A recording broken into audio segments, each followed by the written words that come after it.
So they haven't announced it yet, but I'm still waiting for Trump to say, hey, everyone, let's stop calling it the White House. And how about the Gold House? Yes, theoretically, they could do that because you never know with this guy. As you know, 1984 hosted the Olympics in Los Angeles. Right. And someone we admired, President Reagan, both of us, presided over those. And you will preside over our games. So we have for you a full set of the 84 original medals.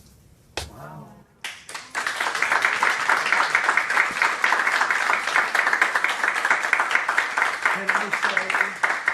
Can I say that I won them athletically? Yes, sir. That would be a great honor. Okay, great. So that's how you get Trump on your side. You give him gold and something to play with, and he'll happy to add gold to his gold collection. ABC actually did an interesting thing on this today on how he's changing the White House. Check this out. Trump is reshaping the federal government and the global economy, and also the building at the center of it all. President Trump may not have yet ushered in that golden age he keeps talking about. They're gold, all gold, look. But he sure brought a lot of gold to the Oval Office. We handle it with great love, and 24-karat gold, that always helps too. The transformation has been gradual and unmistakable. Here's what it looked like in November when Trump visited Biden after the election. By February, some golden urns on the mantle. April, gold adornments appear on the walls. By July, it's gold everywhere. Gold everywhere, guys. And I actually have been noticing the changes, and this is something to keep an eye on, like how much more gold can we possibly make this thing? Okay, so this was an interesting one also. Gifts to him, often in gold, be it Saudi swords, Indian jewelry, large-in-life Salvadorian portrait. For real. These are actual headlines here. Trump administration poised to accept palace in the sky. That's regarding the plane from Qatar. You also have this gold plaque, Olympic medals, and a jet. Here are the gifts Trump has accepted. So it says the president and the first family failed to report at least, because who knows, it could be more, at least 117 foreign gifts worth roughly $291,000 during his first term. And I was looking at this report. You can find this. It's easy to find on the internet. Some of this stuff is carpets. They're putting this value at $12,000, and you can play around with the value of the stuff. I have no idea what a carpet's worth, like something like this. And so if you guys are expert in this stuff, let me know. Trump got gifts of, I guess, gold eagles. You can see this thing there, or dove, I guess it is, not eagle, dove, gold-plated dove with olive branch. That's what it says. And then this is a frog drum that's also in gold. What is the end game? And this is what we're going to go over. Like, why are you taking all this gold stuff? One is to transform the White House into your own resort, to make it more gold, to have yet more parties and get more gifts like this. Just this week, more scaffolding popped up. Even more new gold trim appeared. The room where presidents have long struggled with the big decisions has never looked so golden. And have you seen the Rose Garden lately? Jackie Kennedy's creation, the grass has now been replaced with bright white paving tiles. You might call it the Rose Patio. The latest addition this week, umbrellas, just like the ones on the patio at Trump's Mar-a-Lago club in Palm Beach. So I knew they were changing the stuff around, but I actually didn't realize it's exactly like at Mar-a-Lago. So if you guys knew that, you can let me know. I guess yet more gold. It really is what they're depicted in South Park. If you saw the recent episode where Trump's running around talking about Christ makes money, Jesus makes money, right? You pretend to be a fake Christian, or you are a fake Christian, right? You pretend to be Christian, and you adorn yourself with gold. I mean, isn't this crazy that anyone would follow this guy? But what it is, it's a worship of greed, essentially what this stuff is. And that's what Bernie Sanders called it recently. Lurks around every corner. Yeah, there's something about these steps and thinking about everybody who's walked here and all the business that's been done here. He's not the first to make changes. Teddy Roosevelt put in a tennis court. George H.W. Bush installed a putting green. Bill Clinton a running track. Barack Obama added a basketball court. Michelle Obama a vegetable garden, although Trump quickly got rid of that. Trump's plans, though, are much, much bigger. While he was up there on the roof, he got an aerial view of the South Lawn, where he plans to build a massive new ballroom. The architectural renderings of the plan give a sense of the scale. 90,000 square feet. That's considerably bigger than the White House itself. It's really big and really gold. And so again, the idea is have parties. I think a lot of this money will come in. It's funny because if you ask the Trump people, say, "Oh, well, no, Trump's all paying for it." But the way that they talk about this is they'll say Trump and private donors or Trump and unnamed donors. So we don't know exactly who's paying for said thing. We don't. And that goes back to, say, the unreported foreign gifts.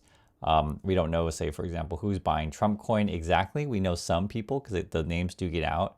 And this is a massive, massive problem. I mean, it should be obvious. Like, you don't necessarily want the president / politician taking all sorts of gifts to then turn everything gold in order to build a place to get more gifts. Because it's expanding this craziness.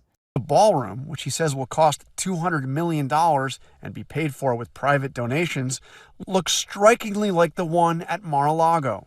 He once told Florida Design magazine he modeled Mar-a-Lago's ballroom after Versailles, that symbol of excess that inspired the French Revolution and didn't work out so well for its royal residents. Trump's fans loved the changes. What would you expect? And of course, the critics say he's destroying the place. But just as he is radically changing America in ways he did not in his first term, Donald Trump is making changes to the White House destined to be here long after he is gone. It's the whole thing is crazy. The whole thing is crazy. So what is this end game? And I wanted to show you all the gold stuff and sort of all the money going into Trump's pocket or his collection, however you want to call it. This just came out today, and I mentioned this before in prior videos, but we get more details as we learn more. Donald Trump exposes U.S. retirees to new world of risk with 401k order. Basically, him and Trump buddies, right, people who lobby, are out to get your retirement money. That's what it boils down to. Move to refashion financial future of millions of Americans, followed by intense lobbying by private capital and crypto groups. We always kind of knew this is the direction that they wanted to go to, prop up their nonsense doggy coins and Trump coins by getting your money. That's what this ends up all being. And you create, places to get yet more money, meaning that you build this ballroom to have more parties and stuff like that. And like, hey, who wants to give, Trump money? Who wants to give Trump money? Oh, okay, well, we'll change this policy this way or that way. I mean, it's so obvious what's going on here. I'll read some description of it. Donald Trump this week opened the private equity and cryptocurrency industries, again, crypto, to trillions of dollars in new investments from retirement savers, potentially reshaping the financial future of 90 million Americans and turbocharging the growth of asset managers and digital currency groups. But the order, and so this is the thing that Trump signed, and it didn't get a lot of press because I know we're all talking about other stuff, but I try to cover the money stuff as much as I can because this matters, guys. This is your retirements.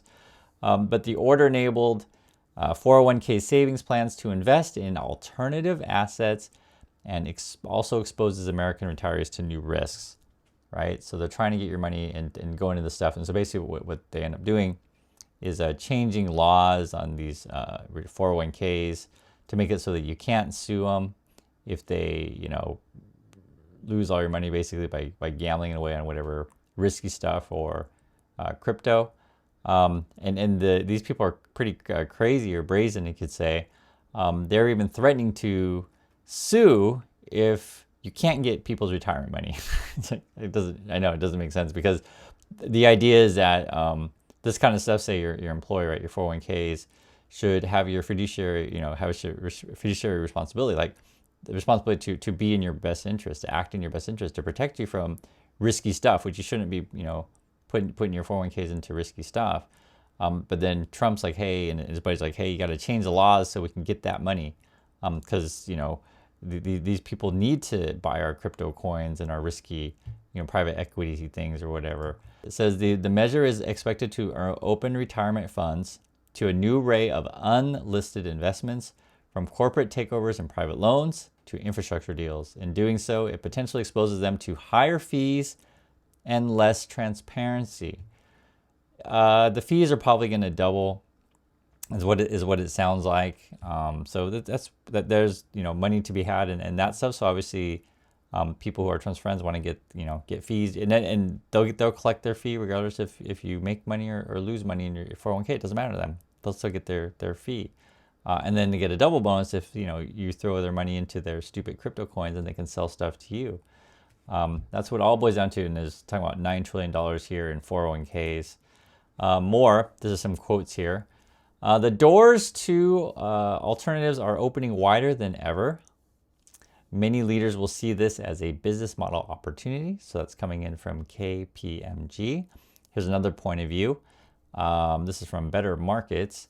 Warned that the move was a bad thing for 401k plan holders, and retail investors are going to be exposed to a different type of assets without necessarily realizing, right? And that's what I told you guys before.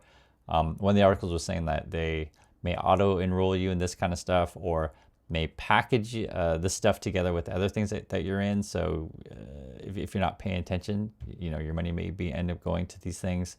The Defined Contribution Alternatives Association, okay? So these are the people lobbying Trump. An influential lobbying group used by many private equity groups, even argued in Washington that 401k plans could be sued for not offering higher returns of private equity deals, right? I mean, that's the argument they're gonna make. They say, well, and we're obviously gonna make more money. We're obviously gonna get higher returns. Not necessarily. I mean, they're out to get your money, right? And the idea is they're trying to create the biggest, pyramid / Ponzi as possible. This is the 401k. So you can see that a lot of money, the money keeps going up. This has been happening since the great financial crisis, actually. So that's why there's so much money involved with this stuff. They can see the money going in, and they're just like, hey, how can we get that money? It looks like this whole thing is also being orchestrated by Stephen Miller. That's what it says right here. The Office of Deputy Chief Staff, Stephen Miller, helped draft the order, and then also mentions the Council of Economic Advisors. That would be Kevin Hassett. So this all ends up being about money, getting your money. That's essentially what this is. Trump instructed government agencies to make it easier for 401k plan managers to offer private investments, in part by adding provisions meant to stifle lawsuits over the private strategies. So they're taking away your ability to sue if these people cheat you. I mean, this whole thing is crazy, and that's why I'm going over to you. I know a lot of people won't necessarily understand this stuff or understand the importance of it, but it matters. Talking about retirement, like the biggest money out there, right? And so right now, the Labor Department, they need to reorganize the laws over there. I'll read some more so you guys understand it. Attention now turns to the Labor Department, which oversees and enforces the 1974 law that sets the standards for companies that offer 401k benefits. Like we've had this law in place, so it's to be 50 years now, to make sure that these things are regulated to protect you and not abuse you in these kind of ways. Because the way that you get abused is when they're making you promises like all these massive and great returns, etc. Just always be careful of people who make you those kind of promises and then don't have the transparency in place, or who charge you really high fees. But this whole thing ends up being that. So again, higher fees, less transparency. You can't sue these people if they cheat you anyway, and that's sort of the world that Trump wants to go into. And I'm concerned about this stuff. So do pay attention to these things, guys. I think this is going to be happening over the next couple of months is what it sounds like. He just signed the order, and we're just getting more news about, who's going to be involved in such. So please share your thoughts. Thank you for watching, and I'll catch you on the next video.